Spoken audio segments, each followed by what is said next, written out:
ബംഗ്ലാദേശി ഹിന്ദുക്കൾക്ക് യോഗി ആദിത്യനാഥിന്റെ കൈത്താങ്ങ് വെറുതെ പറയുന്നതല്ല. അദ്ദേഹം 99 ബംഗ്ലാദേശി ഹിന്ദുക്കൾക്കാണ് കൈത്താങ്ങായി മാറുന്നത് എന്നുള്ളതാണ്. ഇതോടുകൂടി സോഷ്യൽ മീഡിയ നിറയെ വലിയ രീതിയിലുള്ള പോസ്റ്റുകളൊക്കെ വരികയാണ്. യോഗി അല്ലെങ്കിലും അങ്ങനെയാണ്, യോഗി ഇങ്ങനെയാണ്, യോഗി ഹിന്ദുക്കളെ നോക്കി മാത്രം കാര്യങ്ങൾ ചെയ്യുന്നു, അങ്ങനെയാണ് ഇങ്ങനെയാണ് പറഞ്ഞിട്ട് യോഗിയെ പറയാത്തതൊന്നുമില്ല. അല്ലടൂവേ, ഒരു ഹിന്ദു സമൂഹത്തെ പുനരുദ്ധരിക്കാനായിട്ട് ഒരു ഹിന്ദു സന്യാസി വരുന്നു എന്ന് പറയുമ്പോൾ നിങ്ങൾക്കൊക്കെ എന്തിനാണ് ഇത്ര ചൊറിച്ചിൽ എന്നുള്ളതല്ലേ ചോദിക്കാനുള്ളത്? അതല്ലേ ചോദ്യം? ബംഗ്ലാദേശിൽ ഹിന്ദുക്കളെ ചുട്ടെരിച്ചു കൊല്ലുമ്പോൾ ഇല്ലാത്ത വേവലാതികൾ എന്തിനാണ് ഇപ്പോൾ നിങ്ങൾക്കുണ്ടാകുന്നത്? യോഗി അത് ചെയ്യും. യോഗിക്ക് ഒരു പുല്ലിനെയും പേടിയില്ല എന്നുള്ളതാണ്. ചില്ലറ ഏക്കറൊന്നുമല്ല, ഏതാണ്ട് 49.5 ഏക്കർ ഭൂമിയാണ് അനാഥരാക്കപ്പെട്ട ഈ ഹിന്ദു കുടുംബങ്ങൾക്ക് വേണ്ടിയിട്ട് യോഗി മാറ്റിവെക്കുന്നത്. ഇനി ഭൂമി ഇവിടത്തെ പോലെ ഭൂമി കണ്ടെത്തി കഴിഞ്ഞു, ഇനി ബാക്കി നിങ്ങളങ്ങ് സ്വയം തള്ളിക്കോ എന്ന് പറയുന്നത് പോലെയാണോ? അല്ല, അവിടെ ആ ഹിന്ദു കുടുംബങ്ങൾക്ക് 1/2 ഏക്കർ ഭൂമി വീതം നൽകിക്കൊണ്ട്, അവിടെ വീട് പണിത് നൽകിക്കൊണ്ട്, അവർക്കൊരു ഉപജീവന മാർഗം കൂടി ഉണ്ടാക്കി നൽകിക്കൊണ്ടാണ് യോഗി മാതൃകയാകുന്നത്. ഇവിടെ കണ്ടുപഠിക്കണ്ടേ കമ്മികളും സുഡാപ്പികളും ഒക്കെ? ഇതല്ലേ കണ്ടുപഠിക്കേണ്ടത്? ഇതിന് പകരം നിങ്ങൾ ഇതിനെ വളച്ചൊടിച്ച് മറ്റൊരു രീതിയിൽ കൊണ്ടുവരുന്നതിന്റെ ഉദ്ദേശശുദ്ധി എന്താണ് എന്നുള്ളതൊക്കെ സാമാന്യം അരിയാഹാരം കഴിക്കുന്നവർക്കൊക്കെ മനസ്സിലാകും. നിങ്ങൾ മനസ്സിലാക്കേണ്ട ഒരു കാര്യം എന്ന് പറയുന്നത് 99 കുടുംബങ്ങൾക്ക് 49.5 ഏക്കർ ഭൂമി നൽകുന്നു. അതായത് 1/2 ഏക്കർ ഭൂമി, കൃഷിഭൂമിക്ക് പുറമെ വീട് നിർമ്മിക്കാൻ ആവശ്യമായിട്ടുള്ള സ്ഥലം കൂടി യോഗി നൽകുന്നുണ്ട്. ഇവിടുത്തെ ഇരട്ട ചങ്കോ അല്ലെങ്കിൽ ഡബിൾ ചങ്കോ ഒക്കെയുള്ള നേതാക്കൾക്കൊക്കെ കഴിയുന്നുണ്ടോ എന്നുള്ളത് നമ്മൾ ആലോചിക്കണം. കൂടാതെ വെറും ഭൂമി നൽകുക മാത്രമല്ല സർക്കാർ ചെയ്യുന്നത്, ഈ ഹിന്ദു കുടുംബങ്ങൾക്ക് താമസിക്കാൻ ആവശ്യമായിട്ടുള്ള വീടുകൾ മുഖ്യമന്ത്രി ആവാസ് യോജന പ്രകാരം നിർമ്മിച്ചു നൽകും. ഇതിനൊപ്പം തന്നെ കുടിവെള്ളം, വൈദ്യുതി, റോഡ് സൗകര്യങ്ങൾ എന്നിവ കൂടി ഇവിടെ ഉറപ്പാക്കും. അതായത് ഏതെങ്കിലും ഒരു കാലഞ്ചെല്ലാ മൂലയിൽ 1 സെന്റ് ഭൂമി നൽകിക്കൊണ്ട് അവിടെ നിങ്ങൾ അങ്ങ് പണിതോ എന്ന് പറഞ്ഞുകൊണ്ട് ഒരു നിയമം അല്ലെങ്കിൽ ഒരു പദ്ധതി അങ്ങ് കടലാസിൽ ഇറക്കുകയല്ല. കൃത്യമായി അതിന് വേണ്ടുന്ന സൗകര്യങ്ങൾ, ഒരു വീടുണ്ടെങ്കിൽ ആ വീട്ടിലേക്ക് പോകാനുള്ള ഭൂമിക്കിലേക്ക് വഴി ഉണ്ടാകണം, അവർക്ക് കുടിവെള്ള സൗകര്യം വേണം, വൈദ്യുതി വേണം. ഇന്നത്തെ കാലത്ത് ഇതെല്ലാം മനസ്സിലാക്കിക്കൊണ്ടാണ് ചെയ്യുന്നത്. അപ്പൊ ഈ ഹിന്ദു കുടുംബങ്ങളെ കുറിച്ചുള്ള അവർക്ക് വേണ്ടി അവരെ പുനരുദ്ധരിക്കാൻ, അവർക്കൊരു പുതിയ ജീവിതം നൽകാനുള്ള ആലോചനകൾ കുറച്ചു കാലമായിട്ട് നടക്കുന്നുണ്ട്. യോഗിയുടെ മനസ്സിൽ ആ പദ്ധതിയുണ്ട്. അപ്പോൾ ഇത് നടപ്പാക്കണമെങ്കിൽ കൃത്യമായ അതിന് വേണ്ടുന്ന ഒരു പ്രോജക്റ്റ് ഉണ്ടാക്കി അതിന് വേണ്ടുന്ന നടപടിക്രമങ്ങൾ പൂർത്തിയാക്കിയാണ് നൽകുന്നത്. ഇനി ഈ ഭൂമി ഇവർക്ക് വിൽക്കാൻ അവകാശമുണ്ടാകും. കാരണം അവർക്കൊരു ജീവിതം എടുത്ത് നൽകുകയാണ്. ആ ജീവിതത്തിൽ നൽകിയ ഭൂമി വെച്ചിട്ട് ഇവർക്ക് മറ്റൊരു കാര്യത്തിനും ചെയ്യാൻ പറ്റില്ല. അത് വേണ്ടേ? സർക്കാർ ഒരു കുടുംബത്തിന് അവരുടെ ഉപജീവന മാർഗം ഉൾപ്പെടെയുള്ള ഈ കുടുംബം ആ ഭാഗം നൽകുമ്പോൾ അതിന്റെ സുരക്ഷ ഉറപ്പാക്കേണ്ടത് സർക്കാരിന്റെ ഉത്തരവാദിത്തം തന്നെയാണ്. അപ്പോൾ ഇതൊരു പാട്ട വ്യവസ്ഥയിലാണ് ഈ ഒരു ഭൂമി നൽകുന്നത്. പാട്ടം നൽകുന്നത് ഏതാണ്ട് 30 വർഷത്തേക്കാണ്, 30 വർഷം വീതമാണ് പാട്ടം പുതുക്കാനായിട്ട് സാധിക്കുമെന്നും കൂടി പറയുന്നുണ്ട്. ഇനി ഇത് മാത്രമല്ല ഇവർക്ക് വർഷങ്ങളായിട്ട് ഇവർ റേഷൻ കാർഡും വോട്ടർ ID ഒന്നും ഇല്ലാതെ നടക്കുന്ന കുടുംബങ്ങളായിരുന്നു. പുതിയ സ്ഥലത്തേക്ക് മാറുന്നതോടുകൂടി ഇവർക്ക് സർക്കാർ ആനുകൂല്യങ്ങൾ പൂർണ്ണമായിട്ടും ലഭിക്കുമെന്നുകൂടി പറയുന്നുണ്ട്. ഇനി ഈ കുടുംബങ്ങൾ എന്ന് വന്നതാണ്? ഓർമ്മയുണ്ടാകും 1971 യുദ്ധകാലം, കിഴക്കൻ പാകിസ്ഥാൻ എന്നറിയപ്പെടുന്ന ഇന്നത്തെ ബംഗ്ലാദേശ്. ആ ബംഗ്ലാദേശിൽ നിന്ന് സഹികെട്ട് പൊറുതിമുട്ടി ഇന്ത്യയിലേക്ക് പലായനം ചെയ്തു വന്നവരാണ് ഈ ഹിന്ദു കുടുംബങ്ങൾ എന്ന് പറയുന്നത്. അപ്പോൾ ദശകങ്ങളായിട്ട് ഇവരെ മീററ്റിൽ താമസിച്ചു വരികയായിരുന്നു. അപ്പോൾ മീററ്റിലെ കാൺപൂർ ദേഹത്ത് ജില്ലയിലെ റസൂലാബാദ് തെഹ്സിലിലേക്കാണ് ഇവരെ മാറ്റുന്നത്.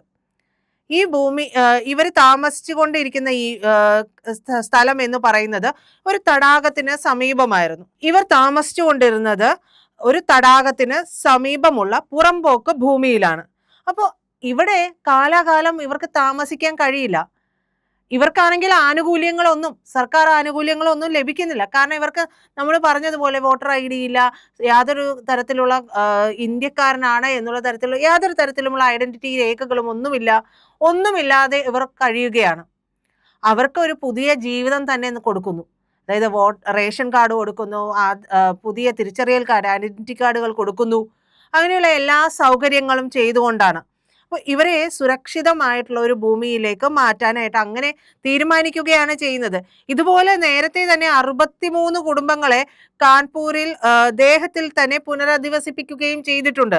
ബംഗ്ലാദേശിൽ നിന്ന് പുതുതായിട്ട് വരുന്നവർക്കല്ല, മറിച്ച് പതിറ്റാണ്ടുകളായി ഇന്ത്യയിൽ അഭയാർത്ഥികളായി താമസിക്കുന്നവർക്ക് പുതിയൊരു സ്ഥിരമായ താമസ സ്ഥലം ഒരുക്കുക എന്നുള്ളതാണ് ഈ പദ്ധതിയുടെ ലക്ഷ്യം തന്നെ. നിലവിൽ മീററ്റിലുള്ള നഗ്ല ഗോസായി എന്ന് പറയുന്ന ആ ഒരു ഗ്രാമത്തിൽ തടാകത്തിന് സമീപം താമസിക്കുന്ന ഇവർക്ക് പതിറ്റാണ്ടുകളായിട്ട് ഇവർ താമസിച്ചു വരുമ്പോൾ ഇവരെ കുറിച്ചുള്ള ആശങ്ക ഒരു മുഖ്യമന്ത്രി എന്ന നിലയിൽ യോഗിക്ക് ഉണ്ടാകുന്നു. യോഗി കൃത്യമായ രീതിയിൽ ഇതിന്റെ നടപടിക്രമങ്ങളൊക്കെ പൂർത്തിയാക്കുന്നു. നോക്കൂ, നമുക്കറിയാം ബംഗ്ലാദേശിലുള്ള ഒരു സ്ഥിതി എന്താണ് ഹിന്ദുക്കളുടെ എന്നുള്ളത്. ചുട്ടരിച്ചു കൊല്ലുകയാണ്. ഓരോ ദിവസം എന്നോണം ഹിന്ദുക്കളെ ഏതെല്ലാം രീതിയിൽ ദ്രോഹിക്കാമോ ആ രീതിയിലെല്ലാം ദ്രോഹിക്കുന്നുണ്ട്. ഇവിടെ മനസ്സമാധാനം എന്ന് പറയുന്ന ഒരു സാധനം കൂടി ഈ യോഗി സർക്കാർ നൽകുന്നുണ്ട് എന്നുള്ളതാണ്. അവർ ബംഗ്ലാദേശിൽ നിന്ന് 71 ആ ഒരു യുദ്ധകാലത്ത് വന്നവരാണ്, പതിറ്റാണ്ടുകളായി ഇവിടെ താമസിക്കുന്നു. അപ്പോൾ ഇവർ ഹിന്ദുക്കളാണ്. ഇവർക്ക് ഇന്ത്യ അല്ലാതെ വേറെ എവിടെയാണ് പോകാൻ കഴിയുക?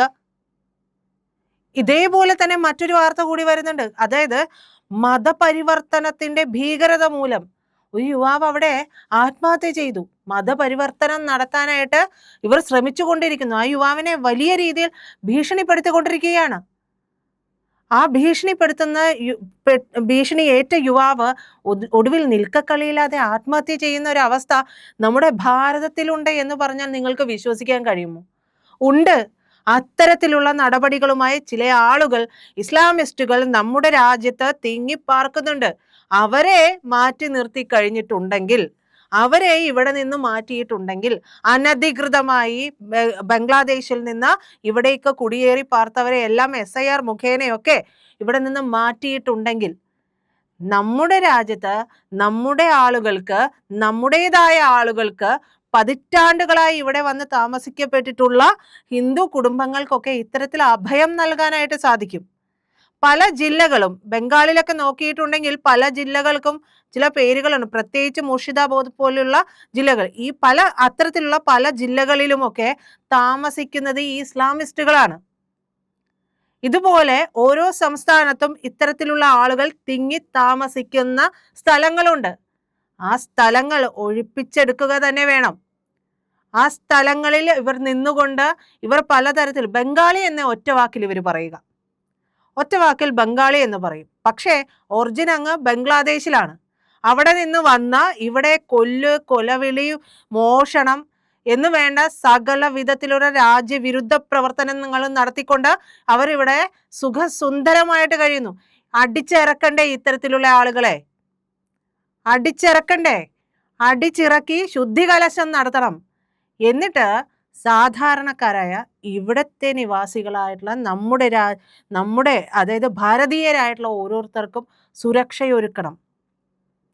അവിടെ നിന്ന് ഒരു കാലഘട്ടത്തിൽ നിൽക്കക്കള്ളിയില്ലാതെ പേടിച്ചരണ്ട് ഒരിക്കൽ അഭയം തേടിയെത്തിയ ഈ ഹിന്ദു കുടുംബങ്ങൾക്ക് യോഗി മുന്നിട്ടിറങ്ങിക്കൊണ്ട് ഇത്തരത്തിലൊരു സുരക്ഷാ പദ്ധതിയിലേക്ക്, അവരെ ഒരു ചിറകിനടിയിലേക്ക്, സുരക്ഷിതത്വത്തിന്റെ കരുതലിന്റെയൊക്കെ ഒരു ചിറകിനടിയിലേക്ക് കൊണ്ടുവരികയാണ്.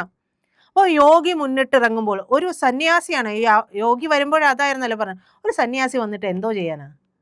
സന്യാസി വന്നിട്ട് എന്ത് ചെയ്തു എന്നുള്ളത് UP നോക്കിയാൽ നിങ്ങൾക്ക് മനസ്സിലാകും. സന്യസ്തരല്ലാത്തവർ ഇവിടെ ഇരുന്നു കൊണ്ട്, അധികാരത്തിന്റെ തണലിൽ ഇരുന്നു കൊണ്ട് എന്തെല്ലാം ചെയ്യുന്നില്ല എന്നുള്ളത് കൂടി നമുക്ക് കൃത്യമായിട്ട് കണക്കെടുക്കാൻ കഴിയും. യോഗി വന്നതിന് ശേഷം UPയിൽ ഉണ്ടായിട്ടുള്ള അഭിവൃദ്ധി, അവരുടെ ഒരു വളർച്ച എന്ന് പറയുന്നത്, ആ സംസ്ഥാനത്തിന്റെ വളർച്ച എന്ന് പറയുന്നത് കണ്ണ് തള്ളിക്കുന്നതാണ് ഇവിടെ പലരുടെയും. പക്ഷെ പുറത്ത് പറയാൻ വയ്യ. ഒരു യോഗിയാണല്ലോ, സന്യാസിയാണല്ലോ ഭരിക്കുന്നത്, BJPയുടെ ആണല്ലോ, RSS ആണല്ലോ, അതുകൊണ്ട് പറയാൻ കഴിയില്ല. അപ്പോൾ ആ പറയാൻ കഴിയാത്ത പോകുന്ന വാർത്തകളാണ് നമ്മൾ നിങ്ങൾക്ക് മുന്നിലേക്ക് എത്തുന്നത്. അപ്പോൾ ആദ്യം 63ഓളം ഇത്തരത്തിലുള്ള കുടുംബങ്ങൾക്ക് സുരക്ഷയൊരുക്കി തണലൊരുക്കി യോഗി. ഇപ്പോൾ 99 കുടുംബങ്ങൾക്ക് കൂടി തണലൊരുക്കുകയാണ് യോഗി. ആ യോഗിയുടെ കരുതൽ, ആ സംസ്ഥാനം എങ്ങനെ വികസിച്ചു ഈ നാളുകൾക്കുള്ളിൽ എന്നുകൂടി നമ്മൾ മനസ്സിലാക്കണം. എങ്ങനെയാണ് സ്വന്തം ജനത്തെ സംരക്ഷിക്കേണ്ടത് എന്നുകൂടി യോഗി നമുക്ക് മുന്നിൽ കാണിച്ചു തരികയും ചെയ്യുന്നുണ്ട്.